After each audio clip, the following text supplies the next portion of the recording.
Hey everyone, it's Susan Pierce Thompson and welcome to the weekly vlog. So, I just got home. I was here and there and for quite a while. And my bright lines have been immaculate. And it feels like such a win to me, such a huge win. And I did things differently on this set of trips than I ever have before. And I wanted to share what I did with you because I thought it might be helpful for some of you, especially like if you found that you've gone through difficult life circumstances, hello, holidays coming, and not been able to stick with your bright lines. Or if you have a crystal vase and your bright lines are perfectly intact, and you don't want to juggle with your crystal vase and find it broken, like through whatever, through the holidays, through some travel, through some stressful circumstances. What I'm about to describe to you is especially helpful if you know that a tough time is coming. Like, you know you're about to travel, or you know you're about to have a surgery, or you know that the holidays are coming, or you know that whatever, fill in the blanks, right? So about a month ago, I was looking ahead to the end of September and early October and thinking, holy smoke-a-doodles, how is this gonna work? Here's what I was facing. My hand, got swollen and painful out of the blue and I didn't know why. I couldn't really shift my car. Because the pressure of the gear shift on my hand hurt. And I was realizing that,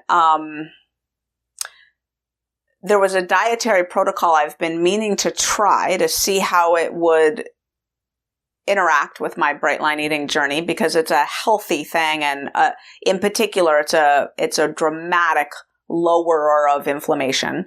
And I was thinking about doing this in the past, but I thought, oh, that sounds hard. That sounds complicated. I don't want to bother. I'm too busy. I'm not going to do that. But as soon as my hand became my right hand, the hand, my dominant hand, and I'm pretty strongly right hand dominant, my hand was hurting.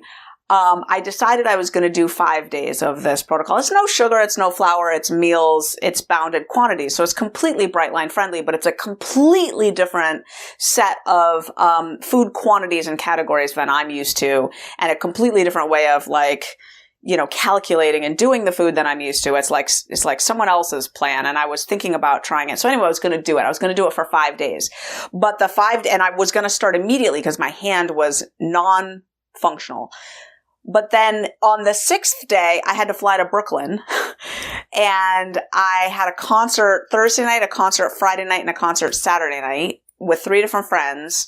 I had to work with my writing coach on the second book and then fly home. And then I had 2 days and then I was flying to California and I was going off the grid to a retreat center where the food seemed sketchy at best, and flying back from California historically is a really rough time for me, especially after I've been away for a while because it's harder to have your meals packed for the meals back, for the time back, right?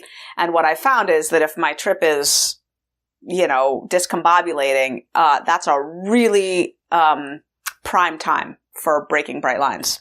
So I was looking ahead to all this and thinking, okay, really, I'm about to switch up my food plan for 5 days.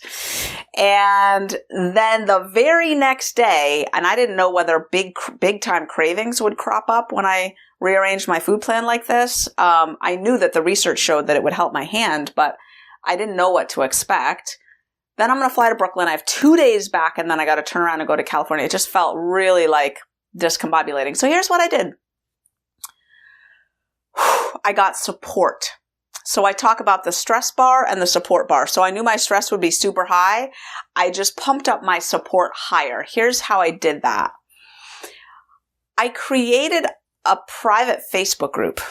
It's actually not that hard to do. If you go into Facebook, you could just create a group. So I created, and then eventually I turned it secret. So that's like the status where if I'll tell you the name of it, you won't even find it in Facebook. It's a secret group. And I called it Susan's 6 Challenges because I identified 6 stretches of time that I was facing that would be difficult to navigate. The 5 days where I was going to do this different dietary protocol for my hand, the 4 days that I'd be in Brooklyn, the 2 days that I'd be home doing re-entry from my trip to Brooklyn and turning around and trying to pack everything for California. When I landed in California, I had like this weird stretch of time before the retreat started, and I didn't really know what I was going to do with my food in between. It was like 2 days. That stretch of time of flying to California and then 2 days of limbo land, the days of the retreat, and then the time leaving the retreat, flying home and settling back in at home and going through reentry. That's 6. So I called it Susan's 6 Challenges. You know, in Bright Line Eating, a lot of our support comes from different places. Like if you've done the Bright Line Eating Bootcamp, you've got people that maybe you got close to from your original bootcamp house. You might have people you're close to in Bright Lifers. You might have friends or family who do Bright Line Eating. You might have people in a mastermind group, people who've been your buddies and who've become friends. If you've done the Gideon Games, people in the Gideon Games Group 1, Group 2, whatever. Like that's my story. So my supporters, the people that are like in my inner circle in Bright Line Eating, a few of them are my employees. Some of them are in my mastermind group. Some of them are buddies or old buddies of mine. Some of them were in my first Gideon Games group. Some of them are in my second Gideon Games group. Some of them are just friends and Bright Lifers that I've met along the way. And what I did was I created a secret group and I dropped them in there and I reached out to them and I was like, hey, I'm about to go through a whopper of a month. Would you be willing to support me? I created this Facebook group where I can post in one place and y'all can know what's going on. And they were like, yeah, heck yeah, I'll do that. And then I posted, I did this long post of like, oh my gosh, SOS, I'm about to face these series of travels. Started here at the beginning with this crazy different diet that I'm about to try, which seems insane, except it feels medically necessary to see what I can do for my hand. And, I posted it in all kinds of different places.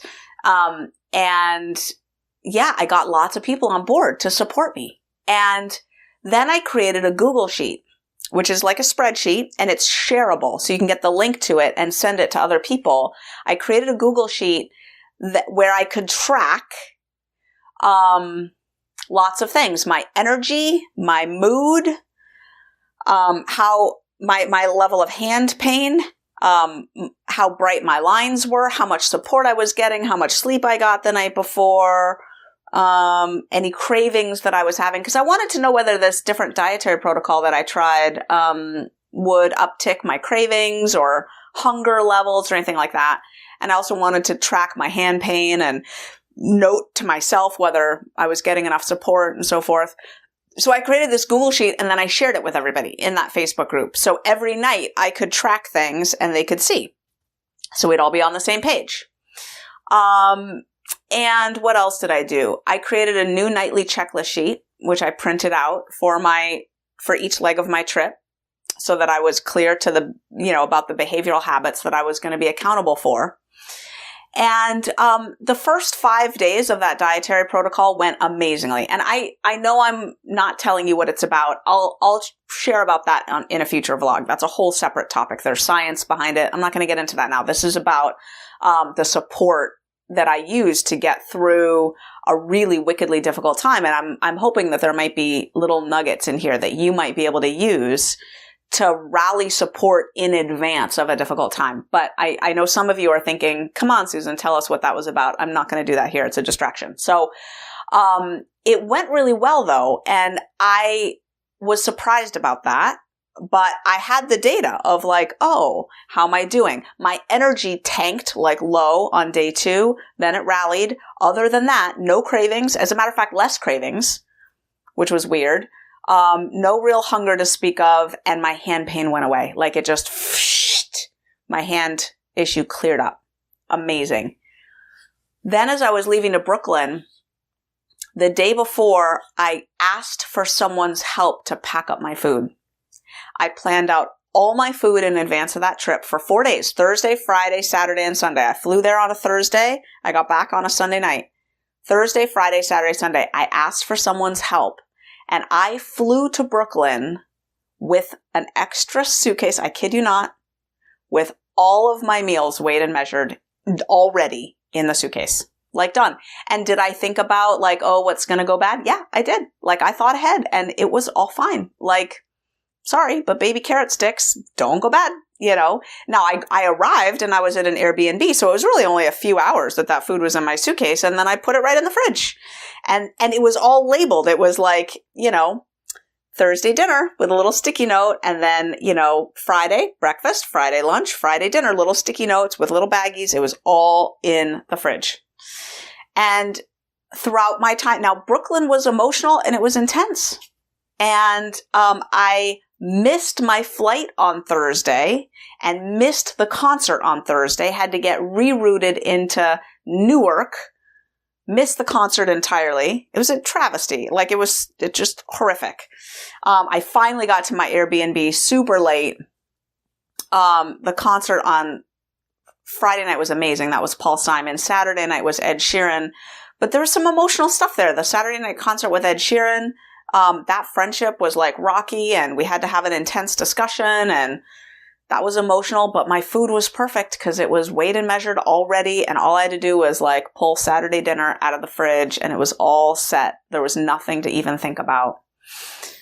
I came back to Rochester, and I had 2 days to figure out California, and I asked for help again. And I flew to California with all my food for those weird 2 days in my suitcase already. So I didn't have to worry about going shopping when I got there or anything. Like, all my food was ready. And I also then was about to go into this retreat center. So every night I'm posting, like, here's how it's going. I'm updating my Google Sheet. I'm sharing the link to it in case people lost track of it. And I'm getting all this support from people who are reaching out to me through text and phone calls and so forth. Like, my people, the people that I know and love in Bright Line Eating, we all, well, we don't all, but we should. Like, ideally, we all have a posse that we travel with. Now, if you don't have one, it's because you haven't set one up yet. It takes effort. I've put effort into these relationships. These are people that I track, that I love, that I stay in touch with, that I care about, who care about me.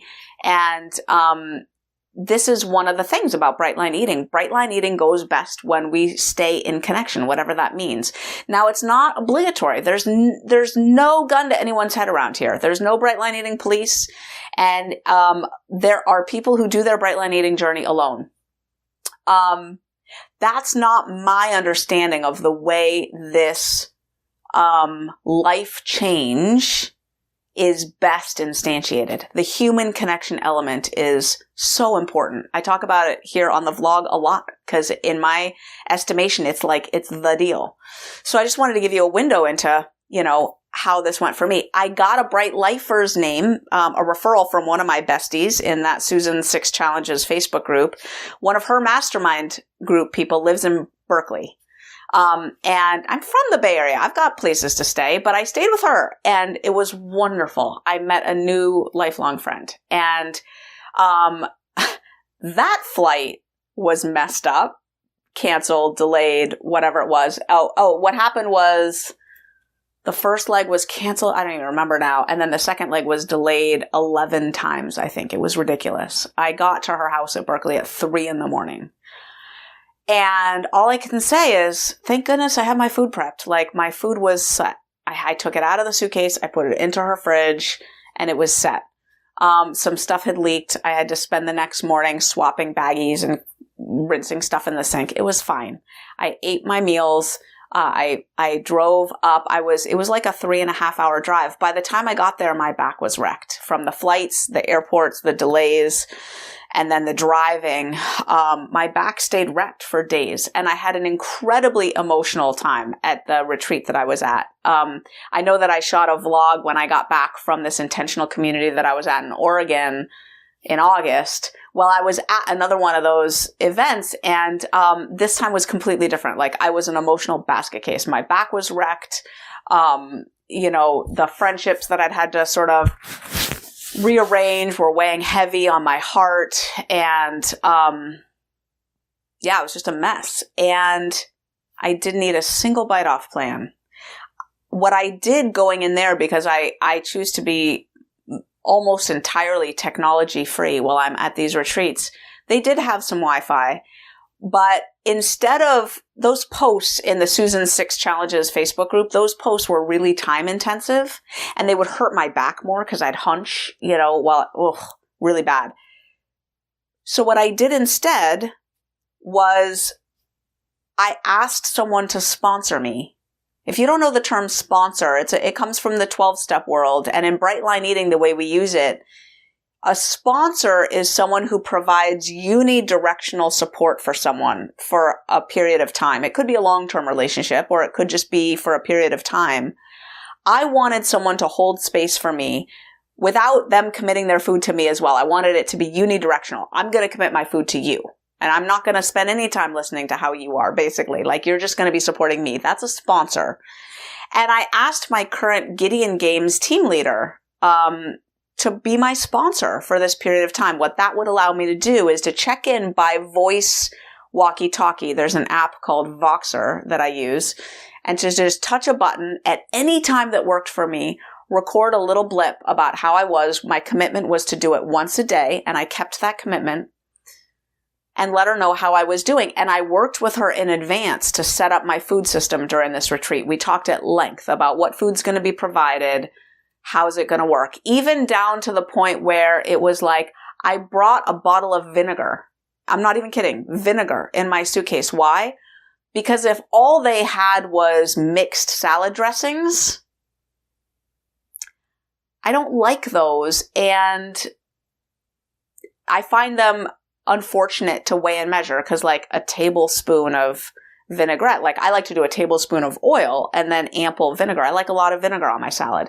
And since most of my emphasis was going to be eating a big salad for my dinner meal off their salad bar, if they didn't have oil and vinegar as an option, that was going to really mess with my mojo. So I brought a bottle of vinegar. I wrapped it in the sweatshirt that I use for my pajamas, and it made it fine. And having that was tremendously helpful. So anyway, I had one point of accountability for that last stretch of time where I was pretty much off the grid. And she knew in advance what the tricky points were. The fact that at a retreat like that, my weakness is that I might decide to stop weighing and measuring. Because, this is all Bright Line food. I got this. It's cumbersome to weigh and measure in a buffet line. I'll just eyeball my quantities. Well, for me, eyeball my quantities means this is what I eat the first night. This is what I eat the second night. This is what I eat the third night. And this is what I eat the fourth night. Like, my eyeballs just grow over a retreat like that. So my decision was to weigh and measure, and I knew that the first 48 hours there would set my habits and my automaticity in that new environment. So she and I checked in a little extra at the beginning. Like, are you weighing your food? Yes, I'm weighing my food. And then I was pretty much cruising along, good to go. I checked in with her every day. And then the other touch point was, how was I setting up my meals for the flight home? And I was super mindful about it. I actually packed my grain and my protein, a little bag of grain and a 2-ounce baggie of nuts, back in Rochester before I even left, because those things would keep all the way till the flight home.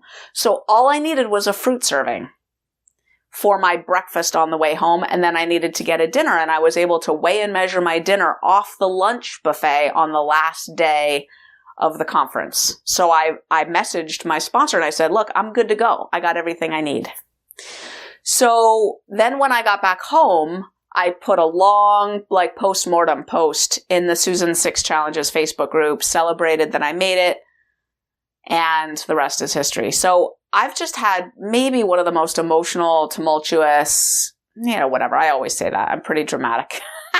But I don't know, whatever. It was one of, it was an emotional month, and I didn't eat off plan at all. despite unusually harrowing traveling circumstances. And it's because I'm a bit of a road warrior now. I looked ahead and I actually took the time to create the support bar that would be higher than the stress bar that I knew I was facing. So as we wrap up this vlog and we head into the holidays, I just want to give you a couple of ideas of how this general principle applies to you.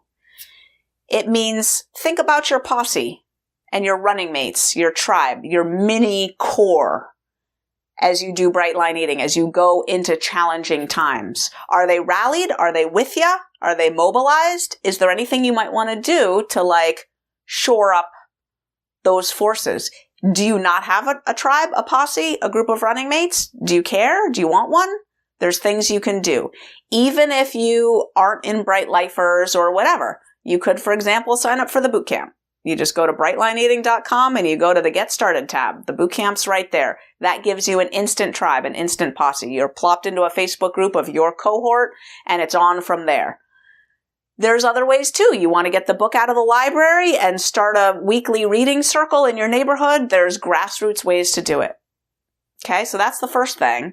The second thing is think about each thing that's coming up for you and be real with yourself. You know what's going to test your bright lines, right? I knew going into this month, if I don't get a lot of support, I'm going to be dead in the water. If I don't think through what am I eating on that flight home, I'm going to be dead in the water. What's that saying? If you fail to plan, you plan to fail, right? So as we all navigate and face, we're about to go into a set of holidays here. I mean, Canadians just went before us. Canadian Thanksgiving. Hope it went well for you, my beloved Canadians. And in America, we've got Halloween and Thanksgiving coming. A lot of the world celebrates Christmas. For a lot of the Western world, December is a time of holidays and feasts and on and on and on.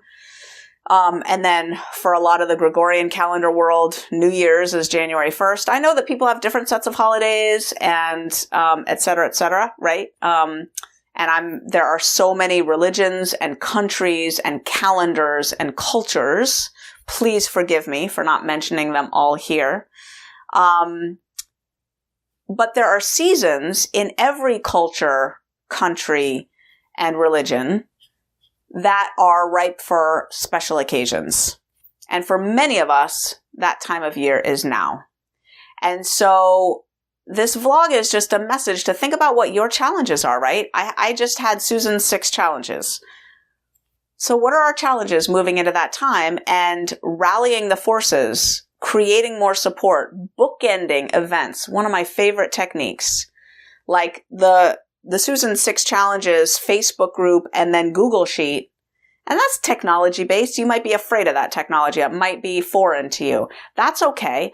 Do it old school in the way that works for you. Use the telephone. Use tools and strategies that you're familiar with. You don't have to, stretch too much in the technology domain. It's basic stuff.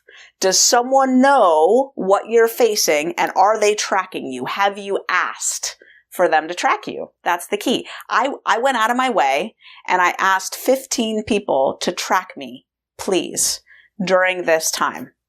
I made that request and they showed up for me. And because I had to think it all through, I planned to succeed instead of planning to fail.